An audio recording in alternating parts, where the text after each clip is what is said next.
Corona virus से होने वाली डिजीज कोविड को कभी एपिडेमिक बोला जाता है, कभी पेंडेमिक बोला जाता है और कभी एंडेमिक बोला जाता है।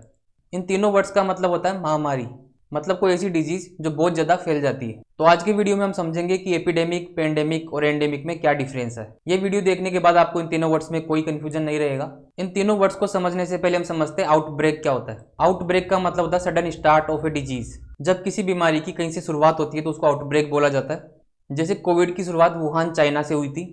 अब हम बात करते हैं epidemic, rapid spread of a disease. Outbreak के बाद जब कोई डिजीज किसी पर्टिकुलर एरिया में कई सारे लोगों में स्प्रेड हो जाती है तो उसको हम बोलते हैं एपिडेमिक। जैसे वुहान में कोरोना वायरस का आउटब्रेक हुआ, उसके बाद कोविड पूरे चाइना में एपिडेमिक बन गया। अब हम बात करते हैं पेंडेमिक क्या होता है। पेंडेमिक भी एक एपिडेमिक होता है लेकिन लार्ज एरिया में होता है। पेंडेमिक में कोई डिजीज कई सारे कंट्रीज को कवर कर लेती है। इसको याद रखने के लिए हम बोल सकते हैं पेंडेमिक में पी होता है, और पी मतलब पासपोर्ट। जब कोई डिजीज किसी दूसरी कंट्री में ट्रेवल करने के लिए लायक हो जाए तो उसको हम बोलेंगे पेंडेमिक। जब कोई डिजीज किसी पर्टिकुलर एरिया में या कई सारी कंट्रीज में फैल जाती है लेकिन वो मैनेजेबल है, ऐसी डिजीजेज को हम बोलते हैं एंडेमिक। अब हम इन सभी वर्ड्स को एक एग्जांपल से समझते हैं। तो आउटब्रेक, एपिडेमिक, पेंडेमिक और एंडेमिक का एक साइकिल होता है। जब भी किसी बीमारी की स्टार्टिंग होती है तो उसको हम आउटब्रेक बोलते हैं।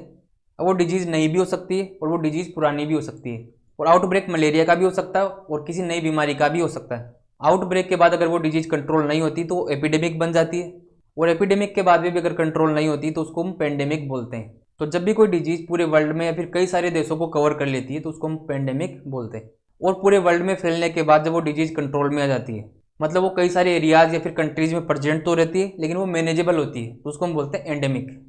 जैसे कोविड भी अब पेंडेमिक के बाद एंडेमिक बनने वाला है। अब एंडेमिक बनने के बाद उस डिजीज का वापस से आउटब्रेक भी हो सकता है। अब कुछ बीमारियां तो आउटब्रेक के बाद रुक जाती है, कुछ एपिडेमिक के बाद रुक जाती है और कुछ पेंडेमिक होने के बाद भी नहीं रुकती। लेकिन पेंडेमिक के बाद उसका एक ऐसा पॉइंट आता है जब वो पूरे वर्ल्ड में प्रेजेंट तो होती है लेकिन वो ज़्यादा हार्मफुल नहीं होती, उसको हम बोलते हैं एंडेमिक। जैसे कई जगह पर मलेरिया, डेंगू, चिकनगुनिया इनका आउटब्रेक होता है, लेकिन आउटब्रेक के बाद उसको एपिडेमिक बनने से रोक लिया जाता है। तो मलेरिया, डेंगू, चिकनगुनिया सब एंडेमिक की फॉर्म में अभी भी प्रेजेंट है और कभी भी इनका आउटब्रेक हो सकता है, और आउटब्रेक के बाद उसको कंट्रोल में कर लिया जाता है। लेकिन अगर वो कंट्रोल में नहीं आए तो एपिडेमिक बनेगा, फिर पेंडेमिक, उसके बाद सीधा वापस से एंडेमिक बन जाता है। इसी तरीके से कोई नई डिजीज जैसे कोविड, तो जब कोविड का आउटब्रेक हुआ उसके बाद एपिडेमिक बना, उसके बाद पेंडेमिक, और अब हम उम्मीद करते हैं कि जल्दी एंडेमिक बन जाएगा।